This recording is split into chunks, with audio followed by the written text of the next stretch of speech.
안녕하세요. SKTV 전지적 일본 시점입니다. 저희 채널을 방문해 주셔서 감사합니다. 6월 초에 미국 트럼프 대통령이 문재인 대통령과 전화 정상회담을 하였습니다. 코로나 바이러스 영향으로 금년 9월 이후로 연기된 G7 정상회담의 의장국인 미국의 트럼프 대통령은 이번 정상회담에 문재인 대통령을 초청하겠다고 제안을 했었는데요. 한국 이외에도 러시아, 호주, 인도에도 제안을 했다고 합니다. 여기에 브라질이 포함될 수도 있다고 하는데 모두 초청에 응하는 경우 G7 플러스 4 또는 G7 플러스 5 회담이 될 것으로 보입니다. 이와 관련 가장 민감한 반응을 보이는 곳은 일본인 것 같습니다. 일본의 경우 지금까지 공식적인 반응은 내놓지는 않고 있습니다만 아시아 유일의 G7 참가국으로서 자부심이 강했던 일본은 적지 않게 당황을 하며 코로나 바이러스 사태의 대응 과정에서 급부상한 대한민국에 극도의 경계감을 보일 것으로 예상됩니다. 그런데 지난주 G7 회담 한국 초청 관련하여 김우라 칸 교토대학 대학원 교수가 쓴 한국의 G7 참가에 대한 한국과 일본의 입장 차이에 대한 칼럼이 뉴스위크 일본어판에 기사화되었습니다. 칼럼의 내용이 일반적인 일본 우익 인사들의 생각과는 다른 새로운 시각도 있어서 소개를 드리고자 합니다.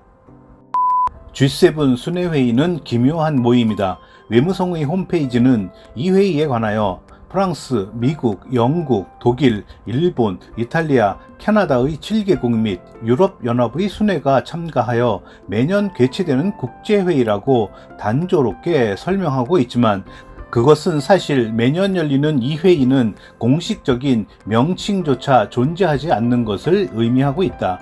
그렇기 때문에 각국에서도 이 회의는 각양각색의 명칭으로 불리우고 있다. 예를 들면 일본에서는 외무성이 G7 서밋 주요국 순회회의라고 기술하는 이 회의는 영어로는 아주 심플하게 G7 서밋이라고 표기되고 있다.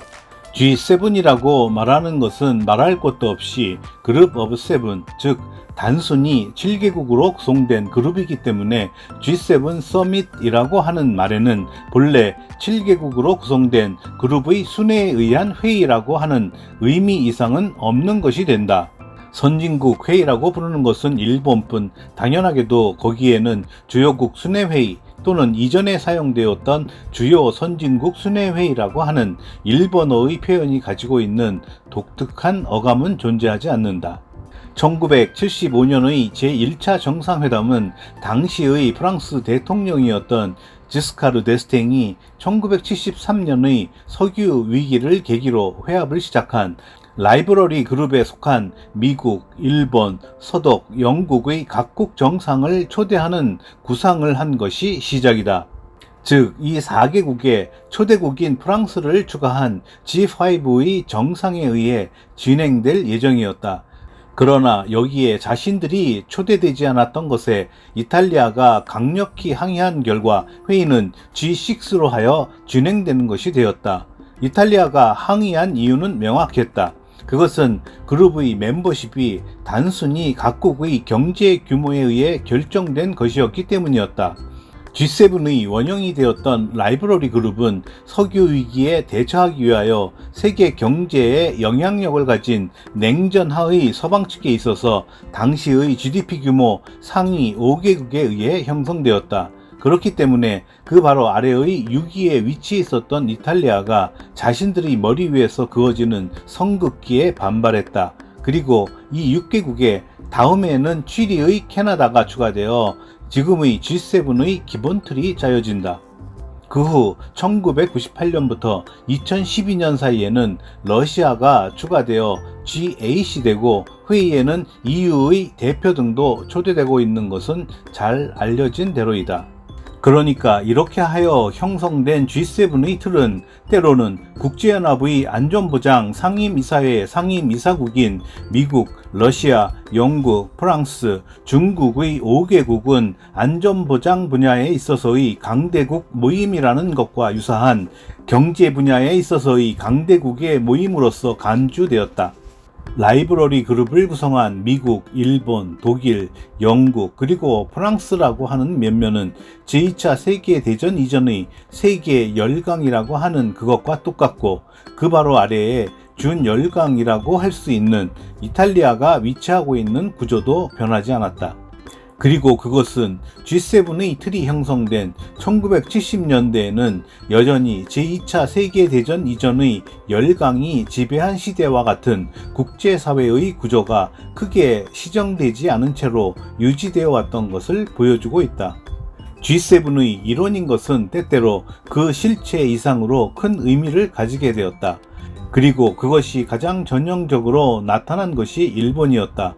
되돌아보면 제1회 정상회담은 일본의 순회가 직접 참가한 첫 번째의 주요국 회의였다. 이 회의에 출석하는 것은 그 전년에 처음으로 실현한 포드에 의한 미국 대통령으로서의 첫 방문이나 같은 해 5월에 있었던 엘리자베스 2세의 국가 원수로서의 첫 일본 방문과 나란히 일본이 전후 30년을 지나 다시 그리고 이번에야말로 본격적인 열강의 일원이 됐다는 것을 보여주는 상징적 의미를 가지고 있었다. 그렇기 때문에 일본에서는 이 회의를 본래는 존재하지 않는 주요 선진국이라고 하는 감투를 씌워서 부르고 아주 중요한 행사로서 취급을 했던 것이다. 그리고 거기에는 서양과의 개국 이래 계속된 일본인의 열강에 대한 굴절된 강한 집착이 드러나고 있다고 얘기해도 지나친 얘기는 아닐 것이다. 열강에 대한 굴절된 강한 집착을 가지고 있는 것은 한국도 똑같았다. 왜냐하면 한국에서는 G7을 구성하고 있던 이전의 열강과 그들에 의한 담합이야말로 한국을 식민지로 전락시킨 것으로 간주해 왔기 때문이다. 그리고 여기에는 중요한 뒷얘기가 있다. 일본의 외교권을 양도하고 보호국으로 전락한 한국의 황제는 2년 후인 1907년 네덜란드 헤이그에서 열린 만국 평화 회의에 자신들의 밀사를 파견하고 한국의 외교권 회복을 주장하려고 시도했다. 그러나 주최국인 러시아를 비롯한 당시의 열강은 한국의 요구를 거부하고 밀사의 회의 참가를 인정하지 않았다. 그렇기 때문에 한국에 있어서 이전에 자신을 배제한 열강 혹은 주요국의 일원으로 자신의 이름이 올려지는 것은 수곤이고 특별한 의미를 가지고 있다. 그리고 지금 신형 코로나 재해가 세계를 뒤덮고 있는 중에 2020년의 G7 정상회의의 주최국인 미국의 트럼프 대통령이 러시아, 인도, 호주와 나란히 한국을 이 회합에 초청을 제안하는 데까지 이르렀다.